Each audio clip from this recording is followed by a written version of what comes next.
ಜಗದ್ಗುರು ಬಸವಣ್ಣವರ ಪ್ರತೀಕವಾಗಿ ಕಲಘಟಗಿ ತಾಲೂಕಿನ ಹಿರೇಹೊನ್ನಳ್ಳಿ ಗ್ರಾಮದಲ್ಲಿ ನಿರ್ಮಿಸಿರುವ ಅನುಭವ ಮಂಟಪದಲ್ಲಿ ಬಸವ ತತ್ವ ಲಿಂಗಾನುಭಾವಿ ಶರಣ ಬಳಗದವರಿಂದ ಪ್ರತಿ ವರ್ಷದಂತೆ ಈ ವರ್ಷವೂ ಕೂಡ ಆಯೋಜಿತವಾಗಿರುವ ಧಾರ್ಮಿಕವಾಗಿ ಮಹತ್ವದವಾದ ಶ್ರಾವಣ ಮಾಸದ ಅಂಗವಾಗಿ ನಡೆಯಲಿರುವ ವಿವಿಧ ಕಾರ್ಯಕ್ರಮಗಳಿಗೆ ಚಾಲನೆ ನೀಡಲಾಗಿದೆ. ಪ್ರತಿನಿತ್ಯವೂ ಕೂಡ ಬೆಳಗಿನ ಜಾವ ಇಷ್ಟಲಿಂಗ ಪೂಜೆ ಹಾಗೂ ಸಂಜೆ ವೇಳೆಗೆ ಪ್ರಾರ್ಥನೆ, ಪ್ರವಚನ, ವಚನವಾಣಿ, ವಿವಿಧ ಕ್ಷೇತ್ರಗಳಲ್ಲಿ ಸಾಧನೆಗೈದ ಅತಿಥಿಗಳನ್ನು ಆಹ್ವಾನಿಸಿ ಗೌರವಿಸುವುದು ಮತ್ತು ನಿತ್ಯ ದಾಸೋಹವನ್ನು ನಡೆಸಲಾಗುತ್ತದೆ.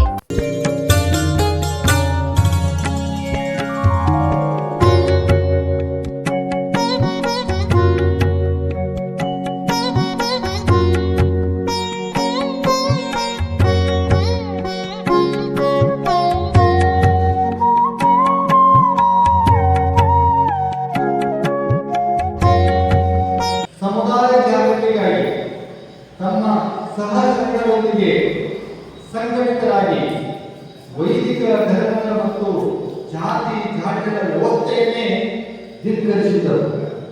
ಜನರಲ್ಲಿ ಧಾರ್ಮಿಕ ಮತ್ತು ಸಾಮಾಜಿಕ ಸಮಾನತೆಯನ್ನು ಘೋಷಿಸಿದರು ಗುರು ಬಸವಣ್ಣನವರು. ಇವತ್ತಿನ ದಿನ ಈ ಒಂದು ಪ್ರವಚನ ಕಾರ್ಯಕ್ರಮಕ್ಕೆ ಉದ್ಘಾಟನಾ ಒಂದು ಕಾರ್ಯಕ್ರಮಕ್ಕೆ ನನ್ನ ಕರೆಸಿ ಇಲ್ಲಿ ಉದ್ಘಾಟನೆ ಮಾಡಿಸಿದ್ದು ನಿಜಕ್ಕೂ ನನ್ನ ಜೀವನದಲ್ಲಿ ಒಂದು ಒಳ್ಳೆಯ ಒಂದು ಸಂಗತಿ ಅಂತ ಹೇಳ್ಬೋದು. ಯಾಕಂದ್ರೆ 12ನೇ ಶತಮಾನದಲ್ಲಿ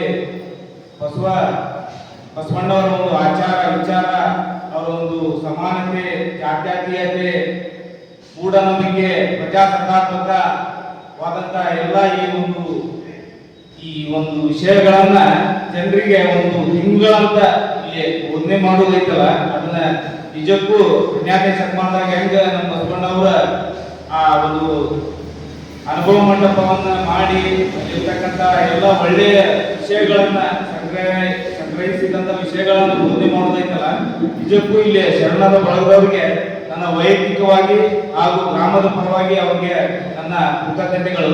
ಈ ಒಂದು ತಿಂಗಳ ಕಾಲ ನಿರಂತರವಾಗಿ ಇಲ್ಲಿ ನಾವು ಆಗಲೇ ಹೇಳಿದ ಹಾಗೆ ನಿತ್ಯ ಬೆಳಗ್ಗೆ ಇಷ್ಟಲಿಂಗ ಪೂಜೆ ಹಾಗೂ ಸಾಯಂಕಾಲ ಪ್ರಾರ್ಥನೆ, ಪ್ರವಚನ, ವಚನವಾಣಿ ಮತ್ತು ಇಲ್ಲಿ ಆಗಮಿಸಿದ ಗಣ್ಯರ ಒಂದು ಪರಿಚಯ ಮತ್ತು ದಾಸೋಹ ಇವು ನಿರಂತರವಾಗಿ ಇಲ್ಲಿ ಒಂದು ತಿಂಗಳ ಕಾಲ ನಡೀತಾ ಇದ್ದೇವೆ.